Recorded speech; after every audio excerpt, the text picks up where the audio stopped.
Hello everyone. आज के इस सेशन के अंदर हम लोग क्लास 12 का एक बहुत प्यारा चैप्टर है करंट इलेक्ट्रिसिटी, जिसके बारे में हम लोग डिस्कस करेंगे।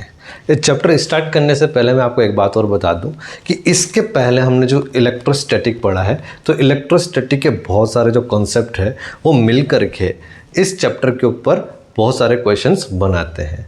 और जेईई के पर्सपेक्टिव से भी अगर देखा जाए तो इस चैप्टर में से जो मोस्टली प्रैक्टिकल जो क्वेश्चंस होते हैं वही पूछे जाते हैं। खैर, हम लोग तो हमारा चैप्टर स्टार्ट करते हैं। सबसे पहले हम लोग डिफाइन करेंगे कि करंट आखिरकार होता क्या है, व्हाट इज़ करंट। जैसे कि हम लोगों ने बचपन में सुना है कि किसी वायर के क्रॉस सेक्शन से जो चार्ज गुजर रहा है पर unit time is known as electric current. जैसे कि मैं आपको बताऊं कि मान लीजिए कि ये एक क्या है, एक वायर है, ये एक वायर है।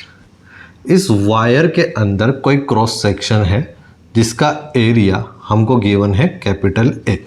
ये cross sectional area capital A given है। T plus delta T time interval के अंदर अगर इस क्रॉस सेक्शन से डेल्टा क्यू चार्ज अगर क्रॉस हो रहा है तो हम लोग डिफाइन करेंगे आई एवरेज। क्यों? क्योंकि एवरेज जो हम लोग डिफाइन करते हैं वो एक फाइनाइट टाइम इंटरवल के लिए डिफाइन करते हैं, एक बड़े टाइम इंटरवल के लिए डिफाइन करते हैं। तो यहाँ I average is equal to कितना चार्ज फ्लो हो रहा है इस क्रॉस सेक्शन से, डेल्टा क्यू चार्ज फ्लो हो रहा है कितने टाइम के अंदर, डेल्टा टी टाइम के अंदर फ्लो हो रहा है। तो हम लोग डिफाइन करेंगे I average. I average is equal to delta q upon delta t. लेकिन अगर आप बोल दें कि सर हमको आई एवरेज नहीं, आई इंस्टेंटेनियस करंट, यानी कि इंस्टेंटेनियस करंट हमको डिफाइन करनी है, तो यहाँ पे जो टाइम आपने टी प्लस डेल्टा टी लिखा है वहाँ पर एक छोटे से कितने से टाइम इंटरवल के लिए हम जो करंट डिफाइन करेंगे, that current is known as instantaneous current. जैसे कि t plus d t time interval है, यानी कि dt कोई एक टाइम इंटरवल है और इस dt टाइम इंटरवल के अंदर डेल्टा क्यू चार्ज नहीं, अगर dq चार्ज फ्लो हो रहा है तो हम उस टाइम उस तरह मतलब उस जगह हम क्या डिफाइन करेंगे, इंस्टेंटेनियस करंट डिफाइन करेंगे। It means I instantaneous is equal to dq upon dt। ठीक है, एक बड़े टाइम इंटरवल के लिए, एक फाइनाइट टाइम इंटरवल के लिए हम एवरेज करंट डिफाइन करते हैं, एक चिन्ने से टाइम इंटरवल के लिए, एक छोटे यानी कि छोटे से टाइम इंटरवल के लिए हम लोग इंस्टेंटेनियस करंट डिफाइन करते हैं। तो उसके लिए जैसे कि एक बात और मैं आपको बता दूं, जैसे कि यहाँ पे लिखा है आई इंस्टेंटेनियस इज इक्वल टू, जिसको हम करंट भी लिख सकते हैं, करंट इट मीन्स आई भी लिख सकते हैं, I is equal to D Q upon D T. अगर मैं dt टर्म को इधर भेज दूं तो ये हो जाएगा dq is equal to I into d t. ठीक है, क्लियर। अगर आपसे पूछा जाए कि इस क्रॉस सेक्शन में से कितना चार्ज फ्लो हुआ है, क्वांटिटी ऑफ चार्ज आपको बताना है, तो आपको क्या करना पड़ेगा, दोनों साइड इंटीग्रेशन का साइन लगाना पड़ेगा। तो यहां से आप देखेंगे एक छोटे छोटे जो चार्ज निकलेंगे ना इस क्रॉस सेक्शन से, तो इस इंटीग्रेशन ऑफ डी क्यू का मतलब है इस छोटे छोटे चार्ज इस क्रॉस सेक्शन से निकलते जाएंगे। टोटल कितना चार्ज निकला, तो टोटल चार्ज Q हो जाएगा, Q is equal to integration of I d t. मान लीजिए सपोज कितने टाइम इंटरवल में निकला, ये टाइम इंटरवल में निकला T1 से लेके T2। तो उस कितना चार्ज निकला, कितना क्वांटिटी ऑफ चार्ज निकला, उसको हम इस तरह से डिफाइन कर सकते हैं, इंटीग्रेशन आई डी टी। ठीक है, इसको हम 11th क्लास में हमने एक टर्म और सीखा था। अगर इस तरह का कुछ आपको दिख जाता है तो हम उसको बोल सकते हैं एरिया अंडर द कर्व। उसको हम बोल सकते हैं एरिया अंडर द कर्व। किस कर्व के अंडर का एरिया, यहाँ पे लिखा है आई और टाइम, तो करंट एंड टाइम के अंडर का जो एरिया आपने निकाला, दैट एरिया इज प्रोवाइड। वो क्या एरिया क्या प्रोवाइड कराएगा, वो क्वांटिटी ऑफ चार्ज को प्रोवाइड करवाएगा। तो आप ये भी लिख सकते हैं provide the quantity of charge, quantity of charge. ठीक है, तो ये सारी कहानी हमने करंट के बारे में सीख ली। लेकिन इसके बारे में जो बातें आपने को ये सब पढ़ने से सीखने को मिली है वो लिखते हैं। तो सबसे पहले अगर मैं इसकी यूनिट डिफाइन करूं तो इसकी यूनिट क्या होगी, तो आप देखेंगे I is equal to q upon t है, तो चार्ज की यूनिट होती है कूलम और टाइम की यूनिट होती है सेकेंड। तो कूलम पर सेकेंड इसकी SI यूनिट है, जिसको हम एम्पियर भी लिखते हैं, एम्पियर भी बोलते हैं। ठीक है, अच्छा अब इसकी डायमेंशन क्या होगी, तो हम लोगों ने 11th क्लास के फर्स्ट चैप्टर में सीखा था कि जो 7 फंडामेंटल फिजिकल क्वांटिटी होती है उनकी डायमेंशन भी हमने वहीं के वहीं सीख ली थी। तो उसमें करंट भी इंक्लूड था। तो ये जो करंट है उसकी हम बोलेंगे इसकी जो डायमेंशन होगी वो I होगी, और कहीं कहीं बुक्स में इसको A के रूप में भी दिया गया है। ठीक है, या तो इसकी डायमेंशन को कहीं कहीं बुक में I लिखा गया है, या कहीं कहीं बुक में आप अगर चेक करेंगे तो उसको A भी लिखा गया है। ठीक है, आई होप आपको ये सारी बातें समझ में आई होंगी। इसके अलावा करंट इज स्केलर और वेक्टर, तो यहाँ पे भी बच्चा बड़ी तरीके से फंस जाता है। बच्चा बोलता है कि सर करंट के पास अगर किसी वायर में करंट फ्लो हो रहा है तो उस करंट के पास क्या होता है, डायरेक्शन होती है, तो इसके according current is vector quantity. But यहाँ पे हम थोड़ा सा अलग तरीके से इसको सीखने की कोशिश करते हैं। मान लीजिए एक वायर ये रहा, दूसरा वायर ये रहा और तीसरा वायर ये रहा। इन दोनों वायर के बीच में एंगल सपोज थीटा है। इस वायर में से करंट I1 जा रहा है सपोज 2 एम्पियर, और इस वायर में से करंट जा रहा है 3 एम्पियर। इस 2 एम्पियर का मतलब आपको मैं बता दूं, 2 एम्पियर का मतलब है 2 कूलम चार्ज फ्लो हो रहा है पर सेकेंड। कितना? 2 कूलम चार्ज फ्लो हो रहा है पर सेकेंड, और इस वायर में 3 कूलम चार्ज फ्लो हो रहा है पर सेकेंड। और हमको पता है इलेक्ट्रोस्टैटिक में हमने पढ़ा है कि चार्ज इज कंजर्व, चार्ज को ना तो क्रिएट कर सकते हैं ना उसको डिस्ट्रॉय कर सकते हैं, चार्ज हमेशा कंजर्व रहता है। तो यहाँ से कितना चार्ज आया इस वायर में से, 2 कूलम पर सेकेंड आया, और इस वायर में से कितना आया, 3 कूलम पर सेकेंड आया। तो यहाँ से इस वायर में देखेंगे तो टोटल कितना चार्ज आएगा, क्योंकि चार्ज को हम डिस्ट्रॉय तो कर नहीं सकते ना क्रिएट कर सकते हैं, तो टोटल चार्ज कंजर्व हो गया। तो 2 कूलम चार्ज और 3 कूलम चार्ज कितना हो गया, ये हो गया आपका 5 कूलम चार्ज। कितने सेकेंड में? पर सेकेंड, 1 सेकेंड में। तो कूलम पर सेकेंड को हम क्या बोलते हैं, करंट, मतलब कूलम पर सेकेंड करंट बोलते हैं, उसकी SI यूनिट है, लेकिन इसको हम क्या बोलेंगे, एम्पियर। तो हम बोल सकते हैं I is equal to 5 ampere. तो आप यहाँ पर देख पा रहे हैं कि इसमें करंट के पास मैग्नीट्यूड के साथ डायरेक्शन है, इसमें भी मैग्नीट्यूड के साथ डायरेक्शन है। उसके बावजूद भी जो यहाँ पर इनका सम हो रहा है वो एक स्केलर अलजेब्रा को फॉलो करता है। तो यहाँ पे आपको एक टर्म और सीखने को मिली है कि वो फिजिकल क्वांटिटी, यानी कि जो फिजिकल क्वांटिटी जिसमें मैग्नीट्यूड भी होता है और साथ में डायरेक्शन भी होता है, मैग्नीट्यूड के साथ वो डायरेक्शन भी रख रही है, लेकिन अगर वो स्केलर अलजेब्रा को फॉलो कर रही है तो that physical quantity is known as scalar quantity. तो यहाँ पर करंट कौन सी क्वांटिटी हो गई, स्केलर क्वांटिटी हो गई। कौन सी क्वांटिटी हो गई, स्केलर क्वांटिटी हो गई। ठीक है, नेक्स्ट, सर इस भले ही इसके पास स्केलर क्वांटिटी है लेकिन इसके पास डायरेक्शन तो होगी। हाँ, तो मैं आपको बता दूं, जो डायरेक्शन इस पॉजिटिव चार्ज की होगी वही डायरेक्शन हमारे करंट की होगी। इस क्रॉस सेक्शन में से जो पॉजिटिव चार्ज पास हो रहा है और उस पॉजिटिव चार्ज के पास जो डायरेक्शन है, और वही डायरेक्शन किसकी होगी, करंट की डायरेक्शन होगी। तो यहाँ पर एक लाइन और एक बात और सीखने को मिली हमको कि जो इसकी डायरेक्शन है अलोंग दी पॉजिटिव चार्ज, इसको हम एक तरीके से और बोल सकते हैं। वो एक तरीका क्या है बेटा, अपोजिट टू। अगर पॉजिटिव चार्ज इधर जा रहा है तो इलेक्ट्रॉन किधर जाएंगे, उसके अपोजिट जाएंगे। सर हम यहाँ इलेक्ट्रॉन की बात क्यों करते हैं, क्योंकि हमने देखा, हम क्या देखा, मतलब इसमें एक बात आपको सबको पता होगी कि जो भी वायर होता है वो सब कंडक्टर होता है, और कंडक्टर के अंदर ही करंट फ्लो होता है। तो कंडक्टर के अंदर जो होता है फ्री इलेक्ट्रॉन्स ज़्यादा होते हैं एनर्जी को एक जगह से दूसरी जगह तक ले जाने के लिए। ठीक है, एनर्जी को एक जगह से दूसरी जगह तक ले जाने के लिए कौन रेस्पॉन्सिबल होता है, फ्री इलेक्ट्रॉन। तो हम यहाँ पे ये भी बोल सकते हैं अपोजिट टू फ्री इलेक्ट्रॉन्स। अभी हम सीखेंगे कंडक्टर्स के अंदर ये सारी बातें। बेसिकली हमने इलेक्ट्रोस्टैटिक में कंडक्टर अच्छे से पढ़ा है, लेकिन इसके अंदर भी हम लोग कंडक्टर को एक बार और देखेंगे। तो ये पूरी जो कहानी थी वो किसकी थी? इलेक्ट्रिक करंट की। आई होप कि आपको ये इलेक्ट्रिक करंट की जो कहानी है क्लियरली समझ में आई होंगी। ठीक है, अब हम बढ़ते हैं आगे की तरफ। जो हमारा जो आगे वाला जो टॉपिक है वो है current density. But current density को पढ़ने से पहले एक छोटा सा सवाल है इस करंट के ऊपर, वो हम सवाल को पहले सॉल्व करते हैं, फिर उसके बाद हम करंट डेंसिटी पर आते हैं। ठीक है, आई होप कि आपको ये सारी बातें क्लियर समझ में आ गई होंगी। ठीक है, आगे बढ़ते हैं।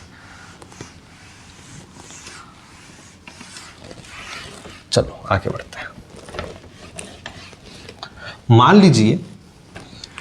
मान लीजिए किसी कोई एक वायर है, क्वेश्चन बोलता है कोई एक वायर है, उस वायर के अंदर एक करंट फ्लो हो रहा है I = 4 + 2t के इक्वेशन के टर्म में। मतलब यहाँ पर करंट जो है वो टाइम पे डिपेंड कर रहा है। तो I = 4 + 2t एक इक्वेशन दी गई है, उस वायर के अंदर इतना इतना करंट फ्लो हो रहा है। तो आपसे पूछा गया है कि उस वायर के क्रॉस सेक्शन में से कितना चार्ज फ्लो होगा। तो आपसे पूछा गया find the quantity of charge that flow या passed through the cross section from t = 2 second t = 6 second. 2 second से 6 सेकेंड के बीच में उस क्रॉस सेक्शन में से इतना करंट फ्लो हो रहा है, तो उस क्रॉस सेक्शन में से गुजरने वाला क्वांटिटी ऑफ चार्ज आपको फाइंड आउट करना है। तो अभी थोड़ी देर पहले मैंने आपको सिखाया I = integration of Q = integration of I dt। कहाँ से कहाँ तक? यहाँ पे dt आ रहा है, ठीक है, वेरिएबल टाइम है, तो लिमिट भी किसकी आएगी? टाइम की। 2 सेकेंड से लेके 6 सेकेंड तक। ठीक है, सो Q = इंटीग्रेशन, I की वैल्यू है हमारे पास 4 + 2t dt, 2 सेकेंड से 6 सेकेंड। ठीक है, सो Q = 4 का इंटीग्रेशन आपको पता है 4 × t हो जाएगा, 2 से लेके 6 + 2 कांस्टेंट है, बाहर आ गया। t का इंटीग्रेशन t² होता है, t² लिमिट कहाँ से कहाँ तक? 2 से लेके 6 तक। ओके, सो 2 से 2 यहाँ पे कैंसिल हो गया, 2 से 4 ये 2 बार कैंसिल हो गया। दैट Q = 2 × t की वैल्यू बेटा ये पुट कर देंगे, ये 2 कैंसिल नहीं होगा, ये तो लिमिट है, सॉरी यहाँ पर ये 4 ही रहेगा बेटा। तो यहाँ पे क्या आएगा आपके पास? 4 आ जाएगा। लिमिट 6 - 2 प्लस, इसका ज़रूर 2 से 2 कैंसिल हो गया था, क्योंकि इसका इंटीग्रेशन क्या आ गया था t का t²/2, तो 2 से 2 कैंसिल हो गया, तो t की वैल्यू हो जाएगी यहाँ पे 6 का स्क्वायर कितना हो जाएगा? 36 - 2 का स्क्वायर हो जाएगा 4। तो charge Q = 4, 6 - 2 that is 4 plus 36 - 4 हो जाएगा 32। दैन Q = 4 × 4 कितना? 16 + 32। It means Q = 48 coulomb. यानी कि उस क्रॉस सेक्शन से कितना चार्ज फ्लो हो रहा होगा इतने करंट के लिए, उस क्रॉस सेक्शन से जो चार्ज फ्लो हो रहा होगा t = 2 सेकेंड से 6 सेकेंड के दौरान, वो चार्ज है 48 कूलम। ठीक है, आई होप कि आपको ये क्वेश्चन अच्छे से क्लियर समझ में आ गया होगा। अब जो हमारा आगे का टॉपिक है वो है करंट डेंसिटी। आइए, तो करंट डेंसिटी को सबसे पहले हम लोग डिफाइन करते हैं।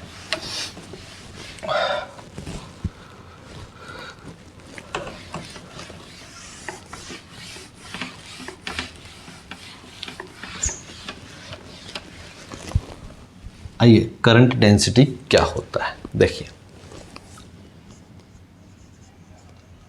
Current density.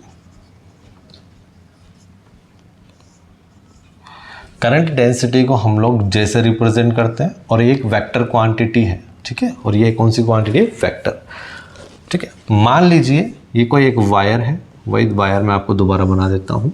ये कोई एक वायर है, इस वायर के अंदर ये कोई एक क्रॉस सेक्शन है और इस क्रॉस सेक्शन से कोई ना कोई चार्ज फ्लो हो रहा होगा। तो चार्ज फ्लो होने की वजह से इसमें क्या फ्लो हो जाएगा, करंट फ्लो हो जाएगा। तो मान लीजिए इसमें से गुजरने वाला करंट कितना है, आई करंट है, ठीक है। तो current density is defined as, जो आपका करंट फ्लो हो रहा है उस क्रॉस सेक्शन से पर यूनिट एरिया। अगर इसका cross sectional area A given है इसका, तो इस क्रॉस सेक्शनल एरिया में से जितना करंट गुजरेगा that term is known as current density. अब आप बोलेंगे कि सर करंट के पास तो कोई करंट तो वेक्टर क्वांटिटी है ही नहीं, स्केलर क्वांटिटी है, तो करंट डेंसिटी वेक्टर कैसे हो गया। अगर वेक्टर है तो इसकी डायरेक्शन होगी, हाँ। तो मैं आपको ये बोलूँगा करंट भले ही स्केलर क्वांटिटी है, उसके पास वो वेक्टर क्वांटिटी नहीं है, बट उसके पास क्या होता है, डायरेक्शन होती है। तो करंट डेंसिटी की डायरेक्शन को बताने के लिए हमको क्या करना पड़ेगा, करंट डेंसिटी की डायरेक्शन को बताने के लिए हम लोगों ने 11th क्लास में जब वेक्टर्स पढ़े थे तो मैंने आपको बताया था कि एक वेक्टर ऐसा है जो केवल डायरेक्शन को रिप्रेजेंट करता है, that vector is known as unit vector. तो मैं यहाँ पे लिख दूंगा एन कैप, क्या लिख दूँ बेटा, एन कैप लिख दूंगा। एन कैप इसका मतलब ये तो हो गया मैग्नीट्यूड फॉर्म में, और एन कैप जो है वो करंट डेंसिटी की डायरेक्शन को बता देगा। जैसे कि इसको मैं एक तरीके से और आपको समझाने की कोशिश करता हूँ। मान लीजिए ये कोई एक क्रॉस सेक्शन है, ठीक है। इस क्रॉस सेक्शन में से करंट जा रहा है आई एस से, कहाँ जा रहा है, आई एस। तो हाँ, एक बात और मैं इसमें एक बात और आपको समझा देता हूँ।